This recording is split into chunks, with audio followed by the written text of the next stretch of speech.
দক্ষিণ কোরিয়ার president ইয়ন সুক Yale সামরিক শাসন জারির আদেশ দেওয়ার সময় নিজ দলের নেতা হান ডং হুনকে গ্রেপ্তারের আদেশ দিয়েছিলেন মঙ্গলবার ৩ ডিসেম্বর রাতে।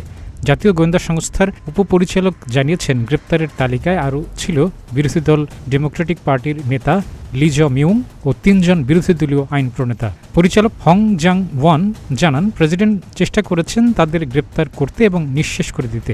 শুক্রবার ৬ ডিসেম্বর দক্ষিণ কোরিয়ার রাজনৈতিক দলগুলোর জরুরি বৈঠক থেকে এসব তথ্য জানা গেছে। সংসদ সদস্যরা পরিকল্পনা করছে ইউনকে অপসারণের জন্য।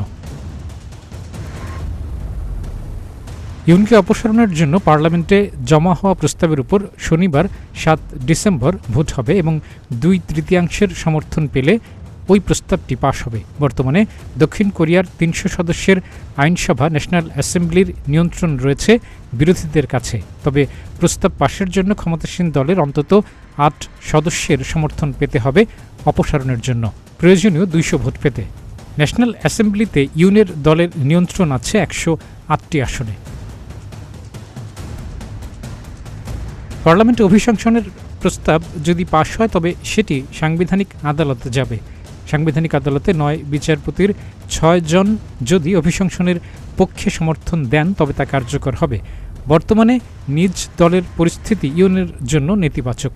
ইউনের ক্ষমতাসীন দল the People's Power Party PPP এর প্রধান হাং ডং হুন নিজেই ইউনের অপসারণের দাবি করেছেন।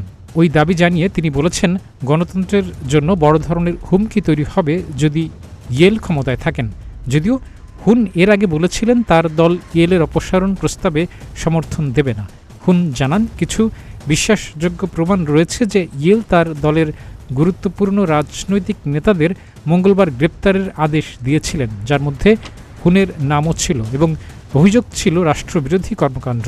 তিনি আরও জানান, ইউন পরিকল্পনা করেছিলেন তার দলের নেতাদের সিউলের দক্ষিণের গোচিয়ন শহরের বন্দিশালায় কারাবন্দী করতে। তিনি আশঙ্কা করছেন ইয়েল ক্ষমতায় থাকলে সামরিক শাসন আবারও জারি করতে পারেন।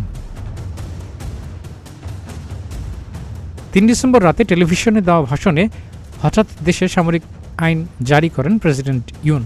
সেনারা তখন পার্লামেন্ট ভবনেও ঢুকে পড়েছিলেন। তবে আইন প্রণেতারা তাদের সেই চেষ্টা রুখে দেন। সামরিক শাসন জারির কয়েক ঘণ্টা পর বিক্ষোভের মুখে তা প্রত্যাহারের ঘোষণা দেন ইউন বলেছিলেন, পারমাণবিক অস্ত্রের দেশ উত্তর কোরিয়া এবং উত্তর কোরিয়াপন্থী রাষ্ট্রবিরোধী বাহিনীগুলো থেকে দেশকে এবং অবাধ সাংবিধানিক শৃঙ্খলাকে সুরক্ষিত রাখতে সামরিক আইন জরুরি। তবে তিনি তখন সুনির্দিষ্ট করে কোনো হুমকির কথা উল্লেখ করেননি।